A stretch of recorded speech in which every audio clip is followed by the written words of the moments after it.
It's time for the Ron and Brian Podcast.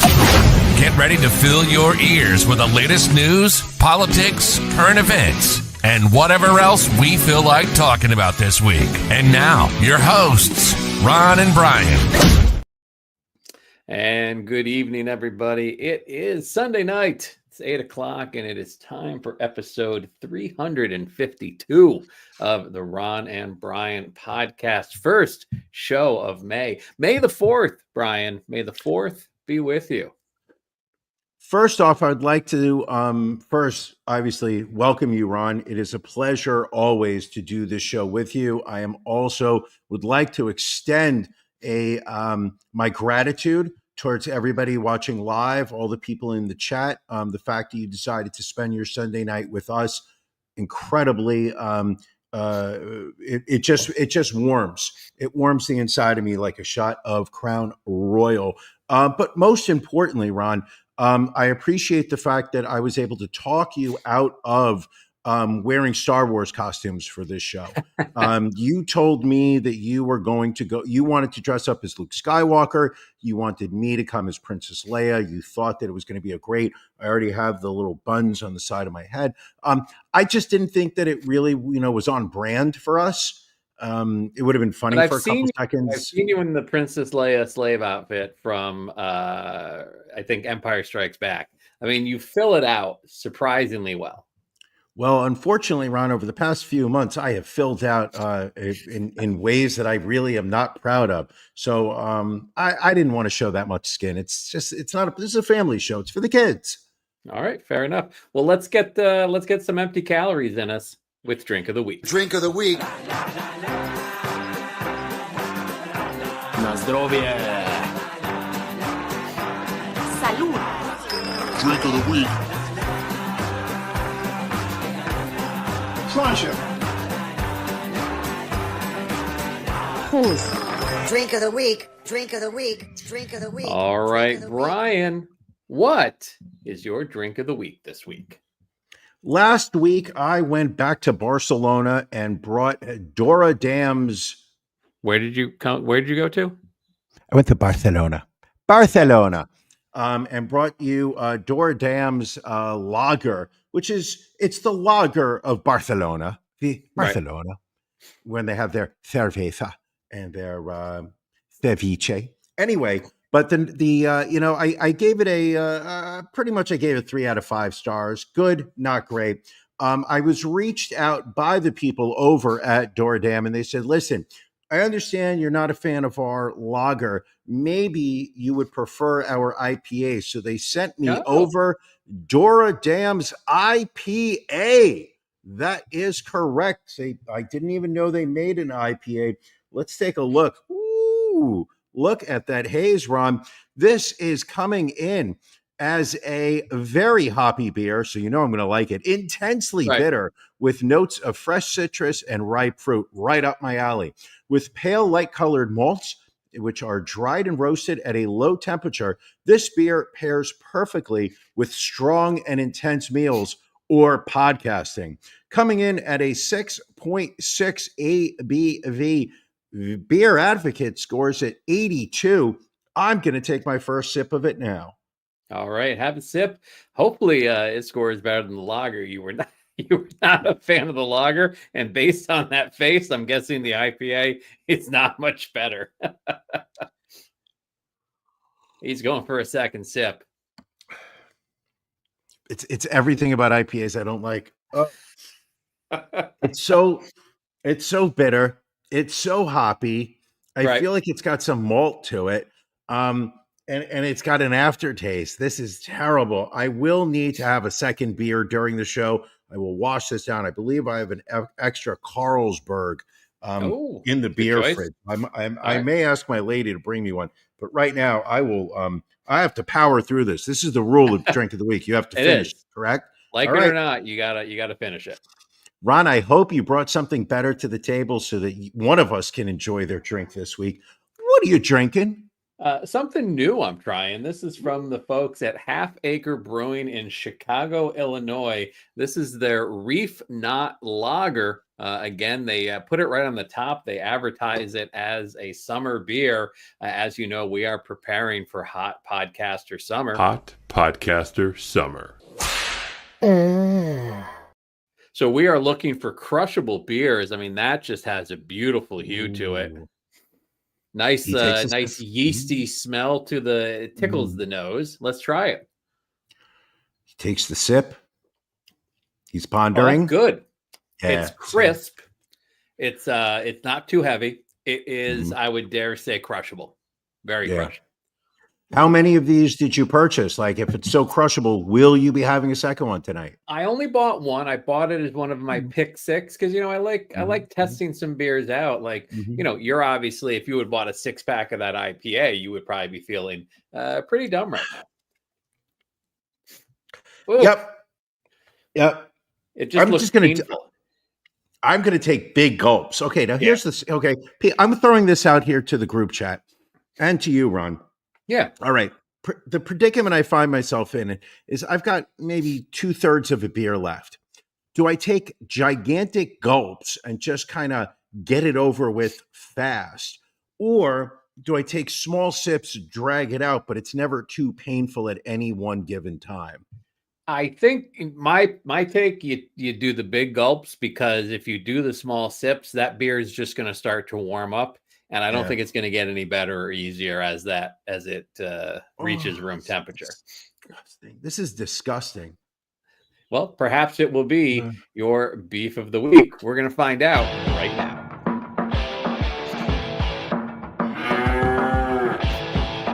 Ron and Brian's Beef of the Week.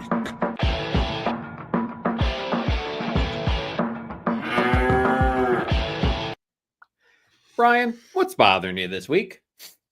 ZocDoc is my beef of the week. Have you ever used ZocDoc? I've heard of it, but I don't know that I've used it. Never used it. Okay. It is a website. It is a mobile app which allows you to connect with medical professionals in your area based on zip code.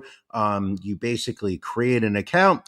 You type in what insurance you have, what zip code you're in, and they immediately tell you all the doctors in your area. You can put down the different specialists.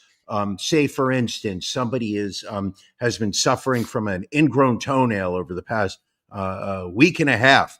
And say, for instance, it started to expand, get more and more swollen, started to leak liquids. And somebody was just like, oh, you know what? At some point, this is going to get better. Oh, I don't need to see a doctor just yet. It'll heal itself.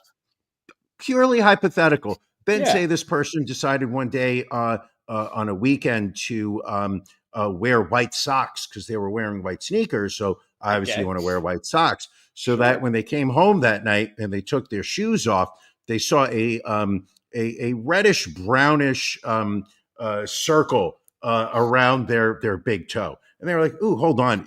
Have we converted from pus to blood? And they took their little sock off and it was like, oh, yeah, this is a lot of blood on my toe.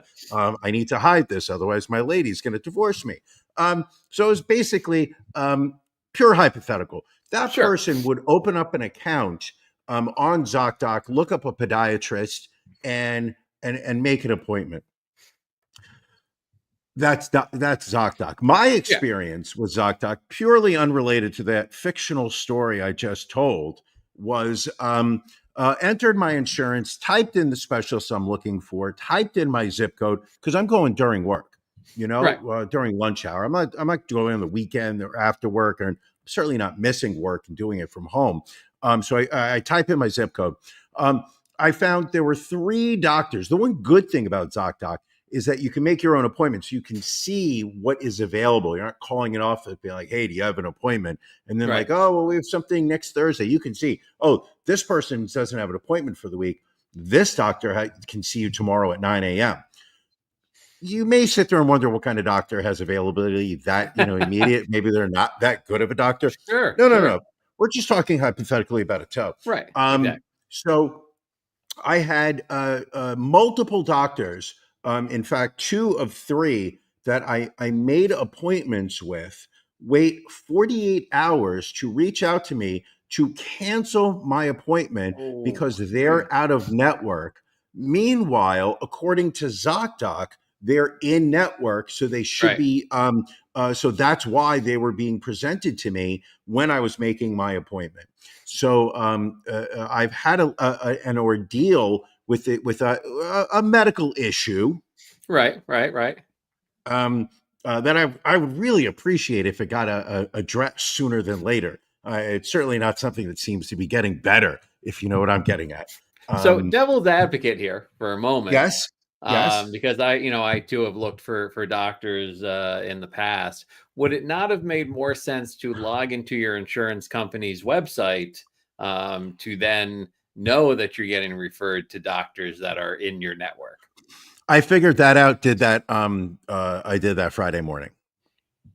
Oh, also, hold on. I did have an appointment on Thursday afternoon that did not get canceled. I did have to reschedule that because I had a work meeting that was supposed to take place in the morning, got rescheduled to 3:00 when I had my doctor's appointment. So I had to reschedule it, push that back. So this could have been addressed Thursday afternoon, but because I care about my job and holding my job, I had to reschedule. The point is, ZocDoc, if you're going to sit there and in any way imply that you have a grasp of what insurance carriers are accepting different providers' services, stand by it. Make sure it's accurate.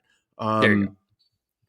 So ZocDoc, that's my beef of the week. Definitely not an ingrown toenail that's infected and bloody. That's absolutely not the case. Oh, by the way, keep in mind, my lady insists on having white sheets. So you can imagine my comfort level when I go to bed every night. Hey, baby. Ron, what's bothering you this week?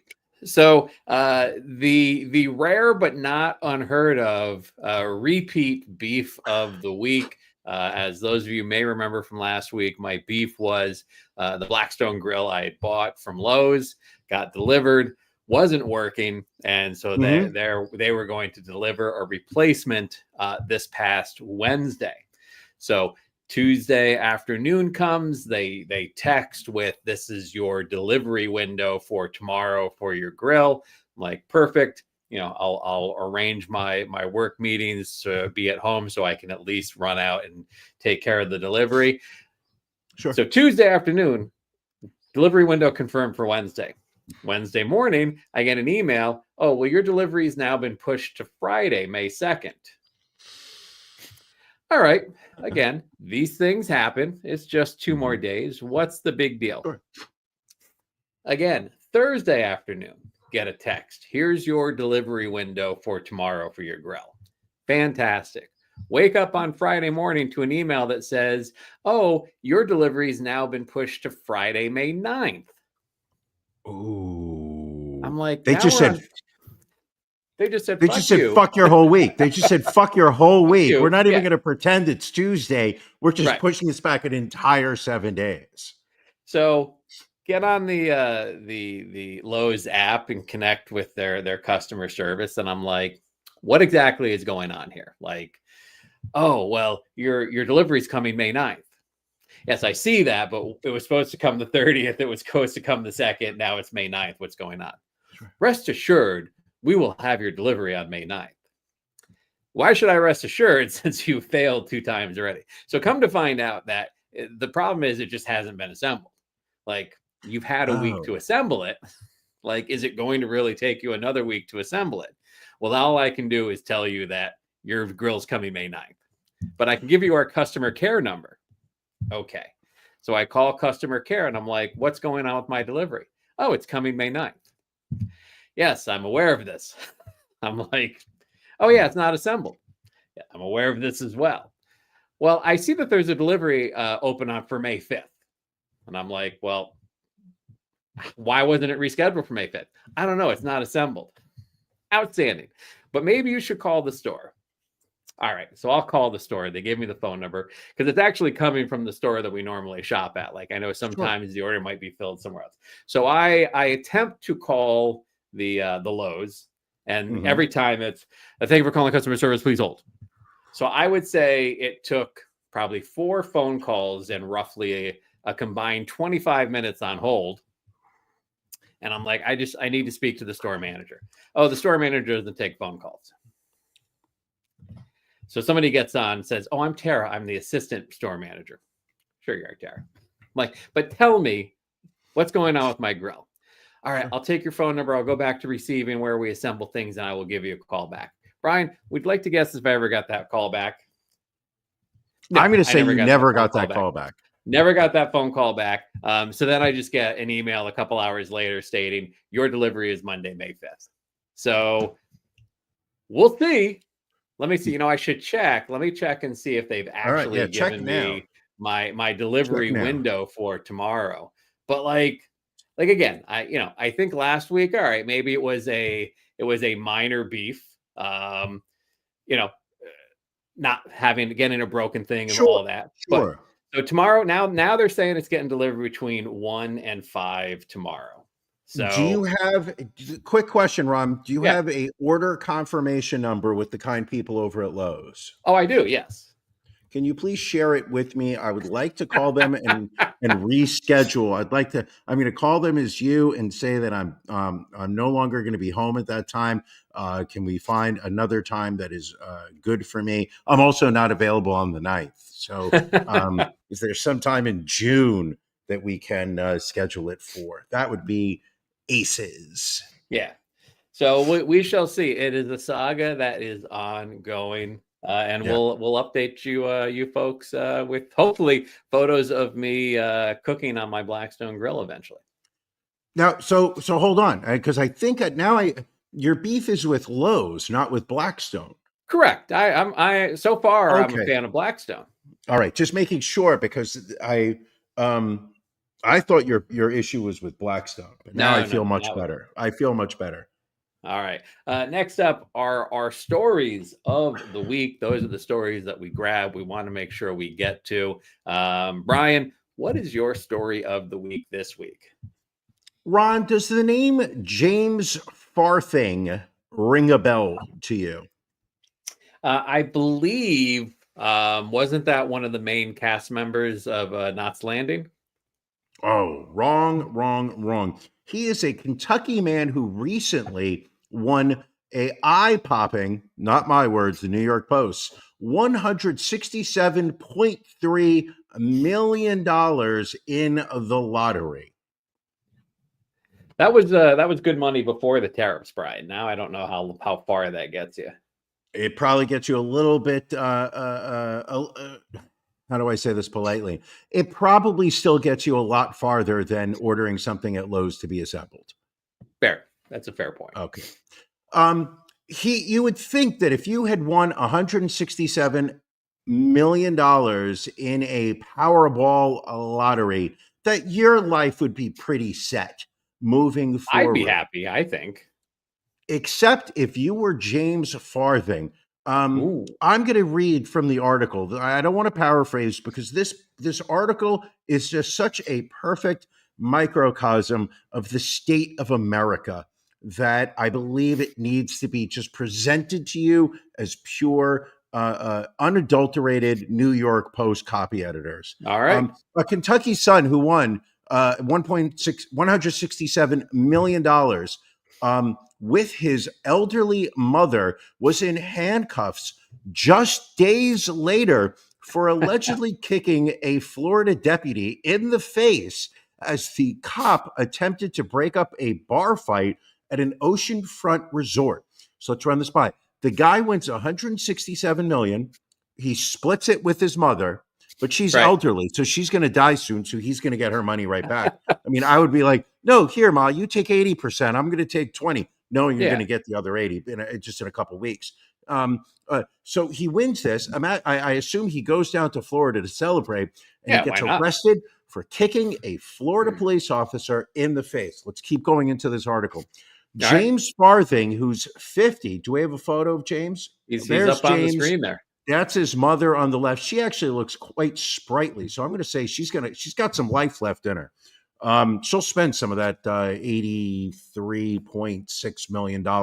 And that fine woman on the right, I assume that is his girlfriend, whose name is Jacqueline Fightmaster. Yes, her actual last name is. This article is just so perfect. Like AI, like could not write this article as well Right. as as life itself. Jacqueline Fightmaster were both arrested following a fracas Fracas. at the Tradewinds Resort at St. Peter's Beach on the heels of his lucky draw at Clark's Pump and Shop in Kentucky. So he wins on Saturday, and on Tuesday, he gets arrested. So this guy literally had like 3 days to celebrate, and now he's in jail. Farthing, who is a former convict, even posed with the oversized check with his gal pal and mother Monday, just the day before he gets arrested, before his fortunes drastically change the following night. The Georgetown, Kentucky resident punched another hotel guest in the face during an argument and then kicked a Pinellas County Sheriff's deputy in the face during the scuffle around 11 p.m. Law enforcement officer had swelling and redness on the right side of his face under his eye following the alleged kick to the face. Farthing then tried to flee the scene unsuccessfully. Meanwhile, Fightmaster, 42, allegedly lived up to her name when she drunkenly wanted to brawl with other patrons at the bar.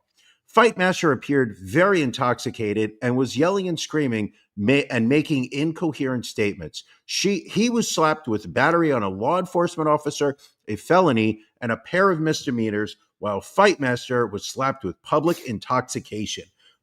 This is America, people, where good things happen to really bad people. I mean, at least they have money for lawyers. Not only that, but he could actually call and pay for the premium service at Lowe's, where they guarantee you 24-hour delivery after installation of any type of appliance that you purchase. Good to know. Perhaps I should have been aware of that. It's just America. It's such an amazing article, Ron. What is your story of the week?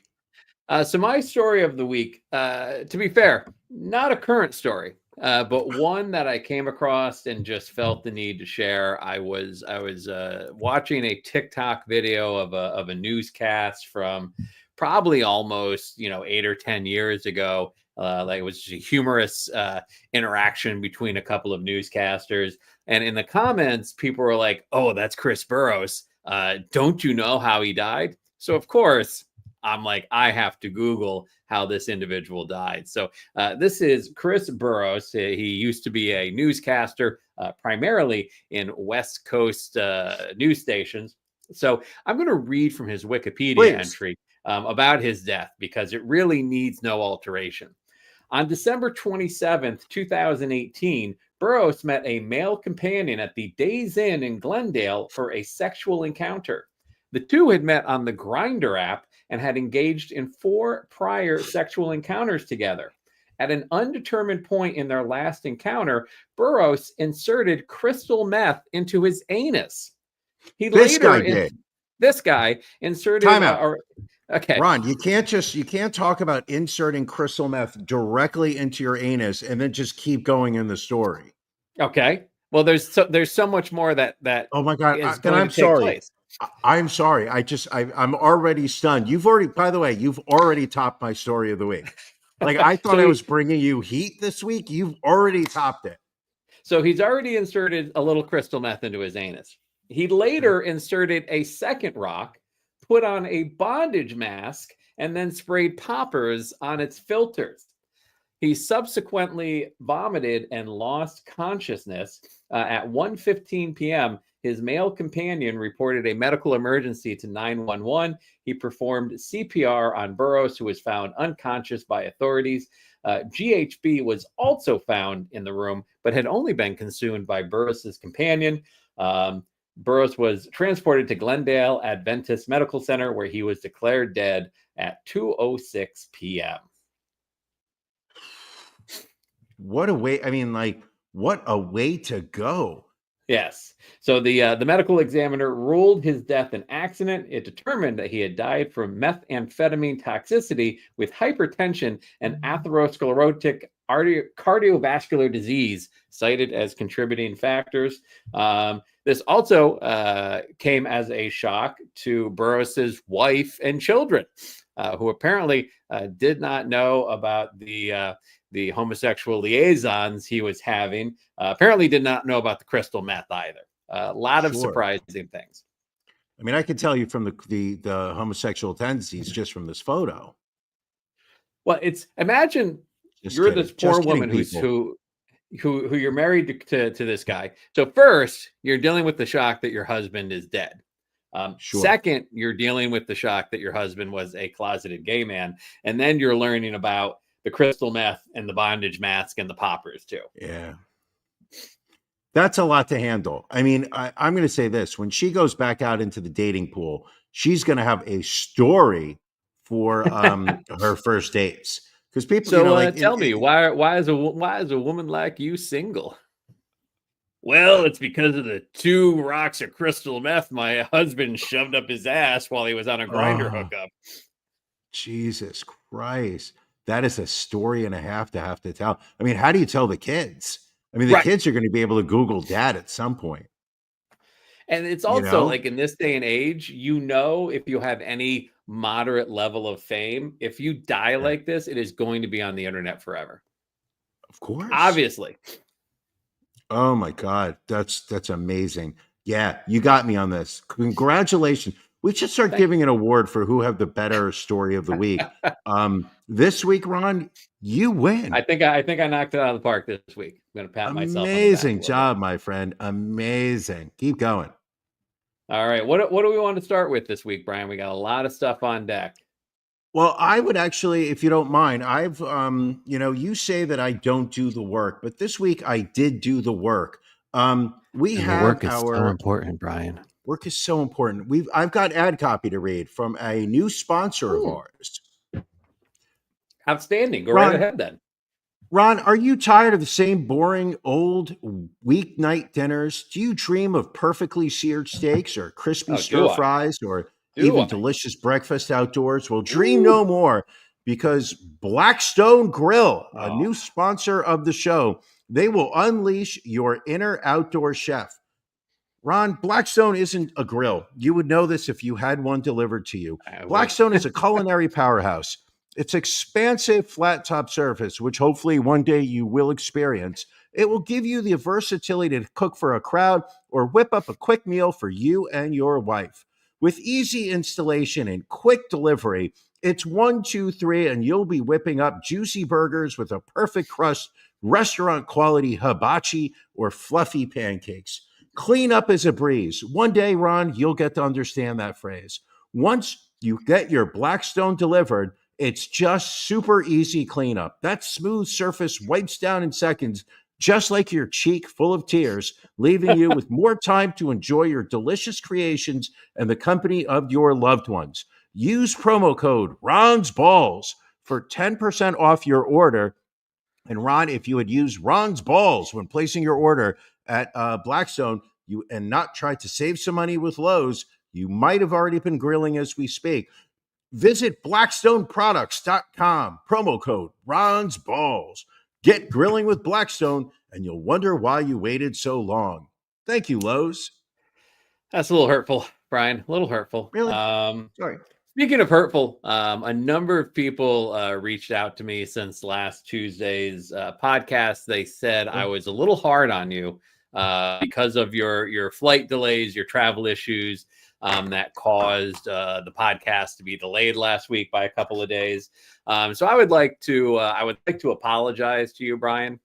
I would like to, however, I just can't find it within myself to apologize. Instead, what I have done is I have worked on a fail-safe so that if for whatever reason you have travel delays from all your fancy trips, all of your concerts, your meals, things of that nature. So I have been working with Matt doing the work because the work is so important.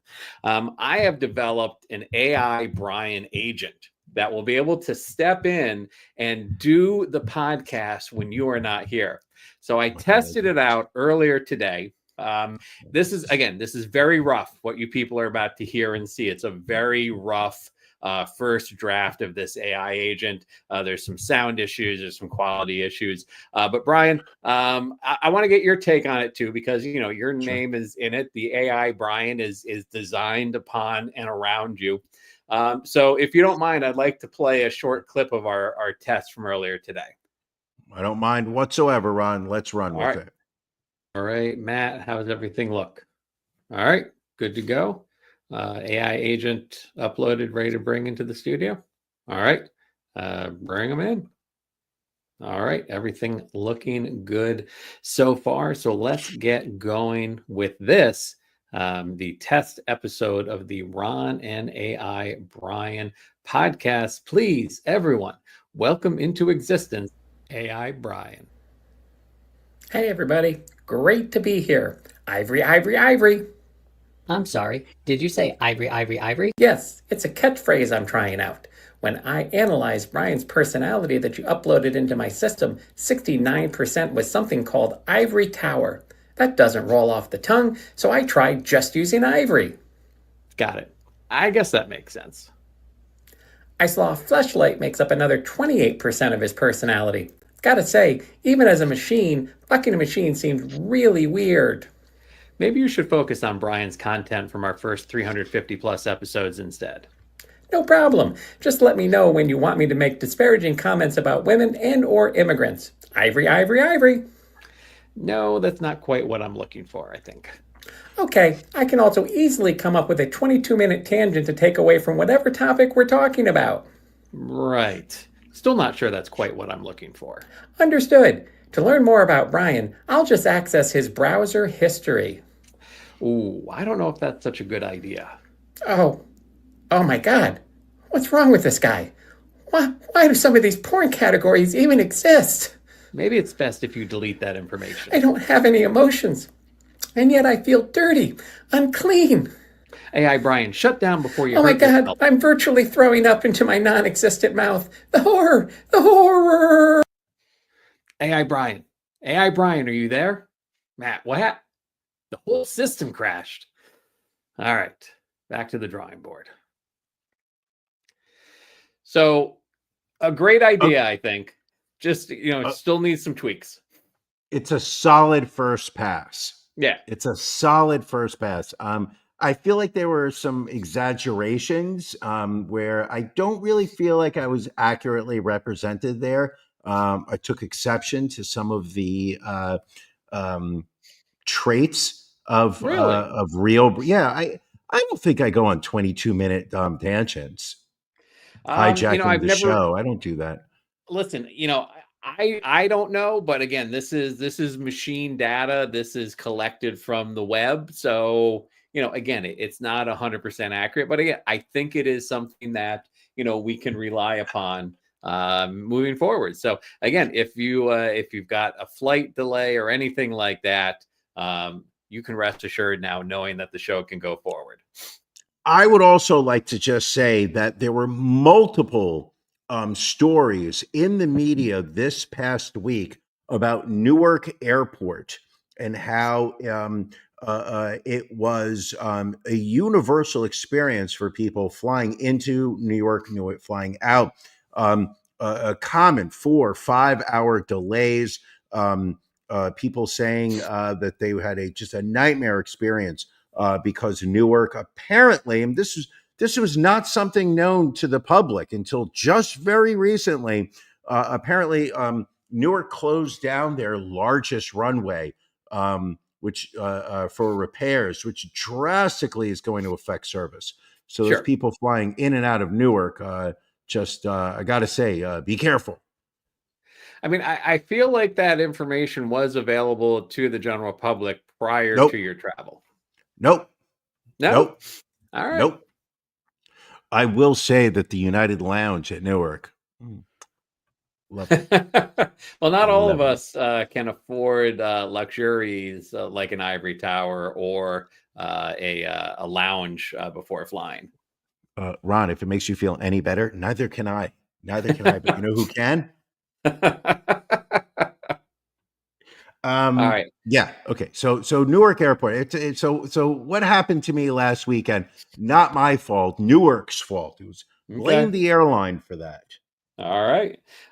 Next, let's get to some of our news stories. Going down to Texas, there has been a new bill filed in the Texas House that would prevent students from behaving like anything other than a human being at schools in the state. It is the Forbidding Unlawful Representation of Role-Playing in Education, or Furries Act, filed by Austin area Republican State Representative Stan Gertis, which would, quote, prohibit any non-human behavior by a student, including presenting himself or herself on days other than exempt days as anything other than a human being. But there are exempt days where you can present yourself as something other than a human? I'm assuming so. Like, I would imagine, like, let's say Halloween, for example, if you wanted to dress up as an animal on Halloween. Like, we're not going to ruin Halloween. But this gentleman, Representative Gertis, was in front of the state legislature this past week and openly admitted that this bill resulted from previously debunked news stories of schools providing litter boxes for children who were practicing the furry lifestyle. And the guy had to admit that, he's like, I can't name a school in the state that is doing this.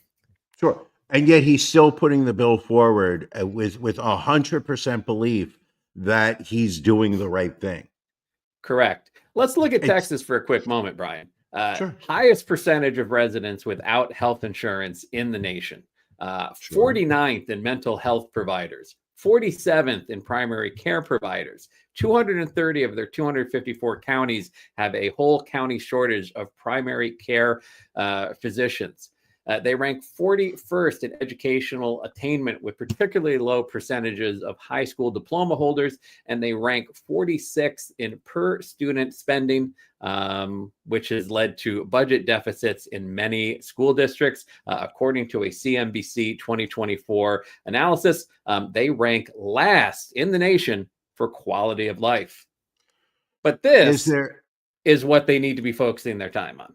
Is there anything in this legislation that addresses hotel executives identifying as non-human and showing up to work in their furry costumes? It does not appear that way. Do you feel that there are a number of people out there that is an issue for? All I'm going to say is that I somehow got on furry TikTok, and apparently there are a lot more furries than I thought, and I have done my absolute best to make sure that your algorithm is filled with furry content. You have attempted to do so, but I have tried to thwart it by not watching the videos as I see the thumbnails pop up. Damn it! I see what you're trying to get to here.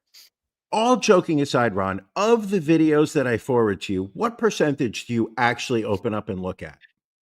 I would say probably 10% if it's not that's noticeable from the thumbnail. Yes. 10%? That's it? Yes. Oh, that's hurtful. That's I look at everything you send me. I may not look at it in a timely manner, but I look at everything. Most definitely. That is actually very hurtful. Well, that's it's how the game is played sometimes. All right. Okay. I'll take that hit. That's offensive though. Let's go to Minnesota now. Where Shiloh Hendricks made the news this past week when she was in a city of Rochester public park. She started hurling racist phrases at a 5-year-old child. Who, according to reports, is on the autism spectrum. She called him the N-word, and when confronted by a bystander, didn't back down. Instead, she repeated the slur multiple times and attempted to justify her actions by blaming the child. She said the child had taken something out of her child's diaper bag. Again, it's a 5-year-old kid, autistic or not. It's a 5-year-old kid. Like, be a fucking adult. But the video, not great video. And again, we need to go back to teaching lessons to people, the body cams, holding the phone appropriately. But she easily drops the N-word 8 to 10 times in this video. So there is a video of her saying the N-word. Yes, and I all haven't the ones seen it. I found, it was bleeped. So it's Oh. but the video is pretty much all bleeped because it's all cursing, it's all N-word in front of children, her own child, this 5-year-old child. Yeah, it's a shit show. And it was because the kid took something out of her diaper bag? Correct. Was the kid taking a diaper? You never really find out what exactly the kid was taking, but regardless, I mean, again, it's a 5-year-old kid in a playground. You would be okay if a 5-year-old kid just showed up and went into your pool? I don't know that I'd be okay because that seems a little bit dangerous. But if I was upset, I don't know that I'd drop ethnic slurs. I agree with you, but I think you would be upset if there was a 5-year-old that just showed up to your backyard and wanted to go in your pool. Listen, I think there is an appropriate response and there is an inappropriate response. I would call that inappropriate. So we Okay. have Brian dueling fundraising campaigns going on for the two families. First, we'll take a look at the family of the child. Sure. Who the slurs were directed towards. A GoFundMe was set up by the Rochester chapter of the NAACP to raise money for that child's family. Would you like to guess what that fundraising campaign has gotten up to? $75,000. So that child's family so far getting close to $342,000. What? I'm sorry. Time out here. I'm not saying that what happened to this child is terrible, but what are they raising money for? How is this money going to? Because just because something bad, no. Are you fucking kidding me? That we now live in a world where if something happens to you, even if there's no monetary out-of-pocket costs, I mean, and I not that I'm saying there's anything that I'm against these people, but it's just the fact of there are so many people in need of monetary help in this country. There are kids going to bed hungry at the end of the day. There are people that are being evicted because they can't afford their rent, and we're raising $350,000 for a couple because their kid got called the N-word by a racist.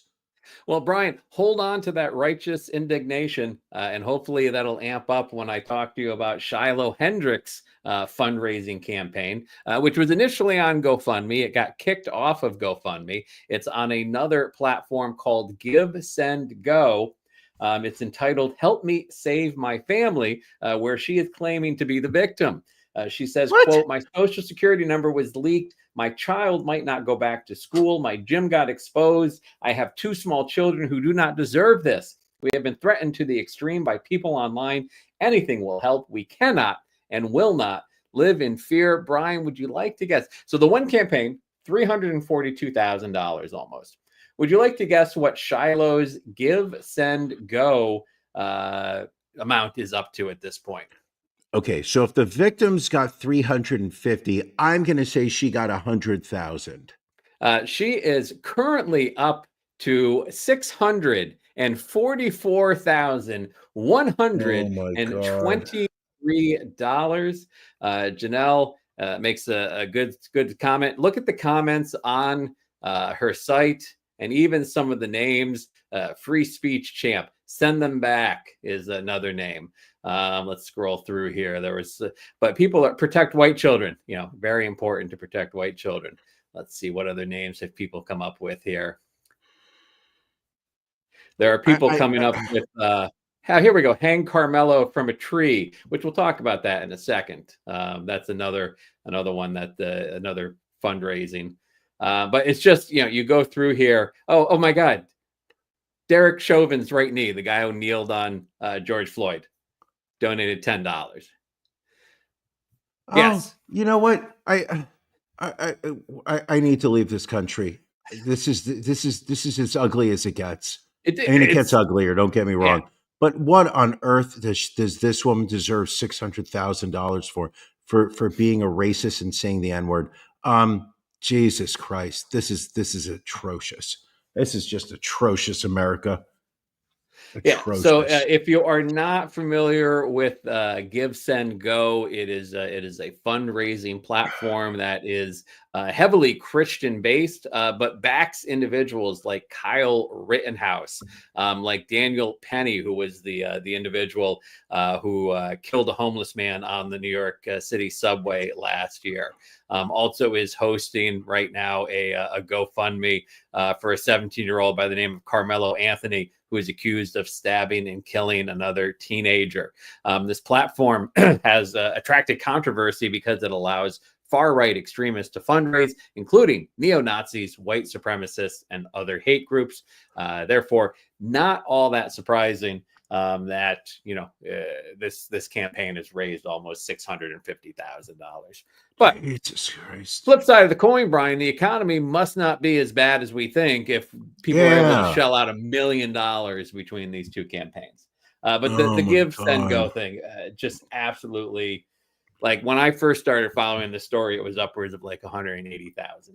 But the money raised is ridiculous, and the names that people are coming up with to donate money under, just insane.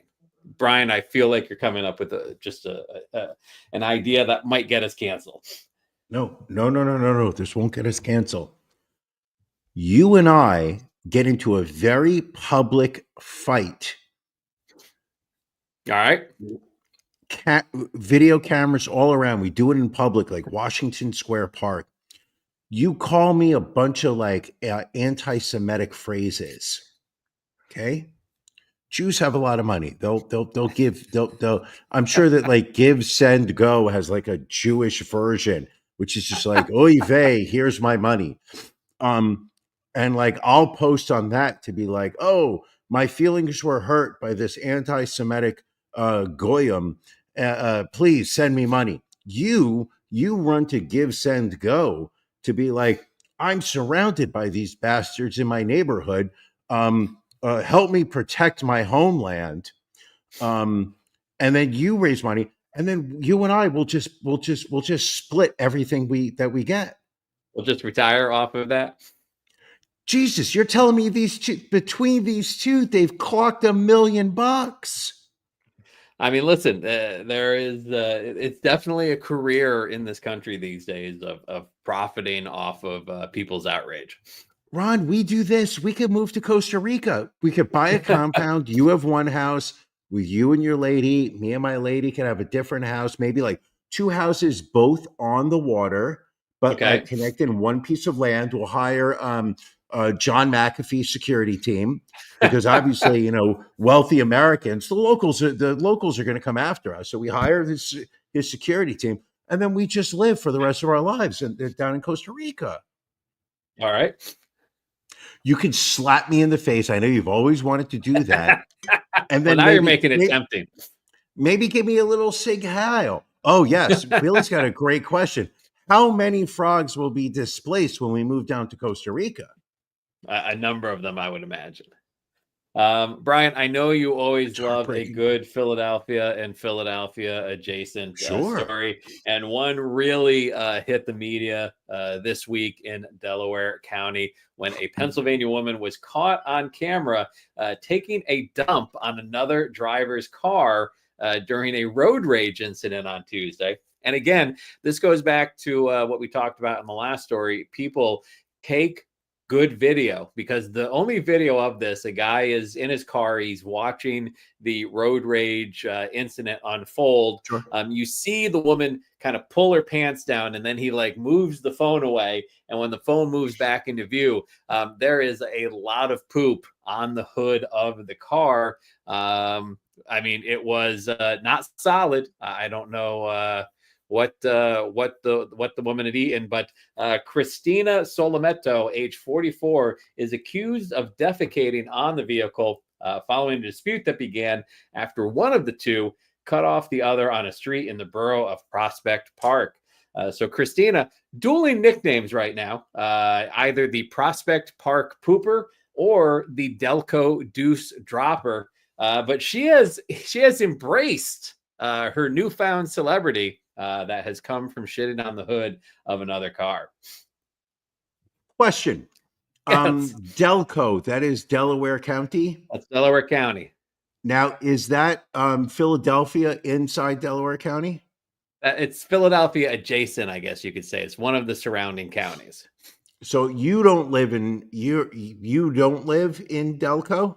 I'm in Montgomery County. Is Montgomery Philadelphia or no? It is one of the surrounding. So we talked about Philadelphia and the 5 counties. Yeah. So Philadelphia in itself is a county, and then you've got Delaware County, you've got Chester County, you've got Montgomery County, you've got Bucks County, and you've got one more I can't think of right now. I will say, because once again, getting back to my my social media algorithm, the Delco pooper is how I'm referring to her. Sure. The number of people denying that this is representative of Delco residents, that this is not something that us in Delco do. Then an atrocious number of videos of people who are like, "Did not my Delco." I can't do the Philly accent. I'm very sorry. I Well, tried. and the Philly, and believe me, the Philly accent is separate from the Delco accent. Delco is its own subdivision of the Philadelphia accent. Am I right in that it's worse? I believe so. Personally, I believe like if it you is watched worse. what was that HBO show, Mayor of Easttown? Mayor of Easttown, yeah. Like that's your Delco accent. Okay. It's So- I mean, it's a lot of water hoogie. Like it's terrible. It is really it is a guttural accent down there. And it could be over there. I don't know. So what? I mean, okay. You get upset. A lot of questions. Go ahead. But you get like this is the thing, and this is like, and I realize this is where I'm bringing my personal experience into these stories and my understanding of these stories. Like, we've spoken about this ad nauseum on the show on After Dark. People, if you're not part of our Patreon, sign up now. Go to After Dark. We get very personal there. I don't poop very often. You know, my body wants to hold on and retain my poop for sometimes 3-4 days at a time. The idea that a woman could be driving in her car, get into an altercation with another driver, and be able to summon up the ability to poop on demand is just, it's awesome to me. Not in a positive awesome, but just mind blowing that I can sit there and be like, how dare you? You cut me off. No, you didn't. Yes, you did. And then I hike down my trousers and I can just create. I can't do that.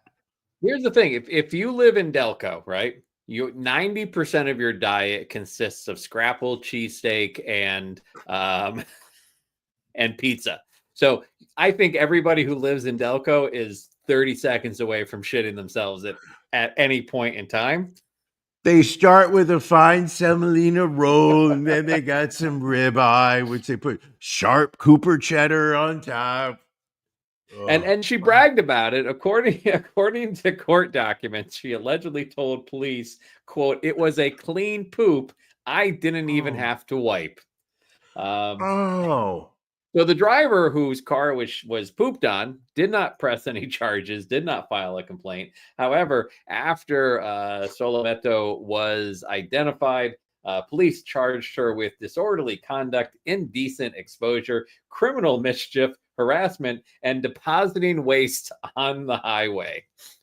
Is that the Which terminology? Technically, I don't think she didn't really dispose it on the highway. She disposed of it on the roof of somebody's car. Were they on the highway when it happened, though? It was a local street they were on. Oh my God! First off, I mean, it's just the smiling in a mugshot it's overdone at this point. But here's the thing: if I shit on somebody's car, I would probably smile like that in my mugshot too. Like, you know what? I did it, and I'm goddamn proud of it. She clearly is very proud of it. Oh my God, just And Joanna's right on the disgusting. money. It was not brown poop. It was orange. It Really? was maybe some flaming hot Cheetos mixed in there. Like whatever it is, it's not a healthy diet that creates that kind of poop. I'll be honest, I have not seen the video, and I'm going to watch it after this. I may need to tell the lady not to open the door for the next couple minutes while. So she literally poops an orange diarrhea on this guy's car. It is. It looks like a Jackson Pollock painting. It's really something. Is it the guy whose car that she's pooping on that's videotaping, or is it a third? No, it's third a party? guy who is like on a cross street. So like the cars are on this street and he's on a cross street stopped Sure. watching the incident. He's got a telephone pole kind of blocking some of it, but just very poor camera work in general. Move your Like, car. Move your car up. I feel like it could have been like that's the kind of video that you make money off of. Like if you had a solid photo of that, you'd make some bank on that. Sell that shit to TMZ if it was good Right. enough. Her family claims to TMZ, as a matter of fact, that there is more to the incident than just the clip shared online. People are suggesting there may be some mental health issues there as well. Oh my God. There's people in Germany right now that would hire her to be an adult actress. I mean, I'm almost surprised she doesn't have the OnlyFans up and running at this point. Right now, there's a guy named Dieter who's just like, so tell me, you can do that on demand? You just anytime you want, you can just do that? Oh. Can I come over and rent a car and you can poop on the hood while I watch? We call that a Detroit steamer. Oh, fuck. You gotta love Philly. You've got to love Philly. Ron, I understand you live there and you're in like this little enclave of civility minus the Bill Cosby rape allegations that took place less than a mile away from your home. But putting all that aside, I mean, Jesus Christ, that whole area is just utterly ridiculous. Well, next up, let's move out. Let's move out to Arizona. The Tempe Tavern in Tempe, Arizona, came under fire recently for comparing a recent massive underage drinking bust to the September 11th terror attacks and advertising T-shirts calling it R911. Apparently, Tempe Tavern is it's a college bar. Cops came through in a raid on April 24th. They nabbed 173 people and issued 163 misdemeanor citations. Not just at Tempe Tavern. I would imagine they would have been shut down if all those kids were at their bar. But police officials confirmed that the raid was one of the largest underage drinking busts the city has ever seen. But Tempe compared it to their own 9/11, even putting out a T-shirt that says R911 with the hashtag Tavern Strong, which some people took umbrance to. I'll be honest with you. That was 14 years ago. I think it has. I think we've numbers again. 14 years ago. It was 24 years ago.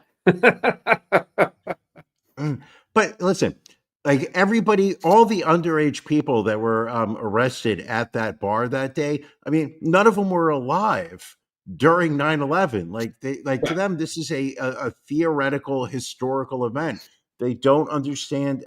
They were not alive. They don't have memories of this. I'm going to say this. It's once you've jumped the societal shark, for instance, and you've hit like serious media, yeah, absolutely, this is in poor taste and will absolutely be spun by the right-wing media of just how terrible and how awful. But I mean, I think it's kind of funny. I'm not going to lie. So the Tempe Tavern later blamed the Facebook post on a, quote, younger staff member who did not appreciate the significance of that tragic day and clarified that the 9/11 shirts are not actually for sale. God damn, that would be a collector's item, if you would. Speaking of which, if they had Ron, not what? gotten the pushback, they most certainly would have printed those shirts and sold them. Of course. Fuck, I think I'm going to print them up on TeePublic. What was your experience with underage drinking at Albany? We've got we're at the 1 hour mark. I don't know if you want to go on a tangent. We could save this for after dark.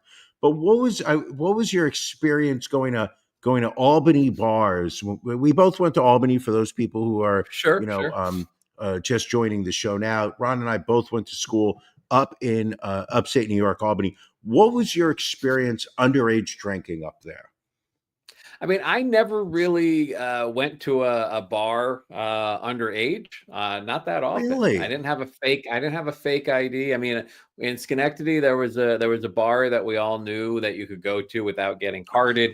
There was a convenience store that we knew we could go to and not get carded. But it wasn't like I spent probably more time drinking in dorm rooms and friends' houses than I did doing any kind of underage drinking at any of the bars there. Very surprised. I thought you would have been very popular in the bar scene. I had two avenues of drinking in bars illegally. One was and obviously this is dating. This is going back many years. This was when New York State driver's license cards, people would chalk because of the way it was printed. Oh, yeah. People would just take a piece of chalk and draw over the year and rewrite the year because it was that pixelated font. That like I it wasn't remember. like the threes weren't curved. The three was this. So people would just take a piece of chalk and do this and then just write the two over it.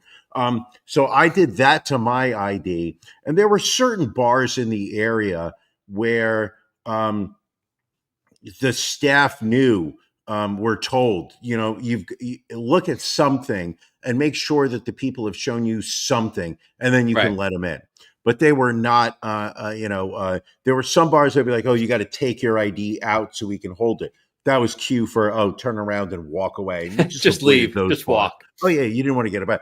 But there was another scheme I had with a buddy of mine. He was 21, I wasn't. So we would go out as a group and he would show his ID. He was 21, it was legitimate, to the doorman. He would then walk into the bar with a group of friends. He would then hand his ID to one of the friends who would come out and hand it to me. And then I would walk up to that doorman literally within, I'm not kidding you, like less than 90 seconds. And I would show the same ID to the doorman who would go like this. Yep. And just let me in. And then we would go drinking for the rest of the night. It wasn't you. I remember someone telling me a story about they had chalked their ID and the bouncer wiped it off in front of them. That wasn't you that told me that story. I just remember somebody else I went to school with. They went up and they showed the bouncer their ID, and the bouncer went like this, licked his thumb and just rubbed right across, and the chalk came right off. The trick was, and the thing was obviously like, people talk and they know, was it had to be inside of a wallet. Like if you're going to chalk it up, because they can easily just run a flashlight underneath the ID card and they would see that it had been chalked and altered and whatnot. So the trick was put it in a wallet and just show him most of the doormen were men. This was 1993. So don't judge me, people. So you would show the thing, and if the doorman said, "Oh, can you take your ID out for me?" You'd be like, never mind, and you would just take it back because they couldn't reach into your wallet to take it out. So they would have to ask you, "Can you please take it out?" Otherwise, so that person obviously just handed the wallet. Yeah, you can't just hand your ID. It had to be in a wallet. That gave you the little the ability for them not to be able to wipe it off. Right. So speaking of the 90s, this is very random. And I know I rarely go on a tangent, but this is going to be my tangent for the night. So we watched the movie The Monkey last night. It came out in February. It was an adaptation of a Stephen King short story. Yeah. So over the top. I liked it. It's not a thinking movie. It's a movie when you just want a good horror comedy movie. You want to watch a lot of people die in very unlikely ways. Sure. But two things about the movie really bugged me. Number one, Elijah Woods had a very small cameo in it, and he is sitting at a desk and he is drinking out of a comically large water bottle, which in my mind steals the joke we had a few months back when we were both competing with our large water bottles. The second is, the bulk of the movie takes place in current time, but it flashes back to 1999 when the main characters were kids. But they make the 90s seem like it was the fucking 70s. Like they're not dressed in not like and I don't know why. And I wasn't the only person that picked up on this in the room, but it's like they're making it seem like, fucking like they were sitting around watching Partridge Family on the TV. Like it's fucking 99. Like it wasn't, This is recent production, or this is an older production? Came out in February of this year. Yeah. So nobody was wearing flannels and singing Pearl Jam? Right. Like where were the grunge kids? Where were the goth kids? They're all wearing the moms are in old lady, dresses, and the kids are, they're like, it was just very ambiguous, like 70s, 80s fashion. Like I was like, come on. I was, 6 years out of college in the 90s. Yeah. Right. Which begs the question, Ron, what are you watching? Honestly, that was about it. I really haven't watched too much this week. Very surprised. You watch you have a whole list. Is that because you were too busy working on your pool in your backyard? We opened the pool. I had to work chemicals, things of that nature. It was a lot this week. I will say this. Brian? Last week, I was able to talk about how I had watched the first 2 episodes of Adolescence on Netflix. I'm going to say this. Highly recommended. When I tried to watch episode 3 with the lady, and as soon as she heard the British accent, her head popped up and she said, "What is this?" And I said, "This is Adolescence. I watched it on the airplane right next to you. You said you didn't want to. What is this about?" And I'm like, it's about a kid who gets arrested and its parent. I want to watch this. I'm like, okay. So I go back to episode 1. In one night, we watched all 4 episodes. Yeah. It's that powerful. In hindsight, it is not a chronological story of a chronological breakdown of the story. It is basically 4 segments of the devastation that a crime has on the family. So in one episode, it's, did he do it? Another episode is, about, his classmates and the effect that this crime has on his family. For those that don't know, it's a story about a 13-year-old kid that murders one of his female classmates who's been bullying him. Spoiler alert. The third episode is, I don't remember anymore. Oh, the third episode is this kid and his psychiatrist, like a year after the crime. The fourth episode is basically his family, his mother, father, and sister, and how they try to put their life back together afterwards, and obviously the damage that has been done to this nuclear family. Just so powerful. Highly recommend Adolescence. Don't go into it obsessed with the fact that it is one shot, continuous. That, the thing that people are talking about it is that it's not, one camera with multiple edits. It is one camera where they act out 40 minutes at a time. It's almost like you're watching a play. Highly recommend it. Don't recommend the new show, Your Friends and Neighbors with John Hamm. John Hamm. My lady's been watching it. She likes it. Olivia Munn. One episode into it, and I don't understand what the purpose of the show is. So the idea is that he's like this financial wizard in New York, and he's making money, and he's hedge fund dude, whatnot, just living the life that us white males dream of.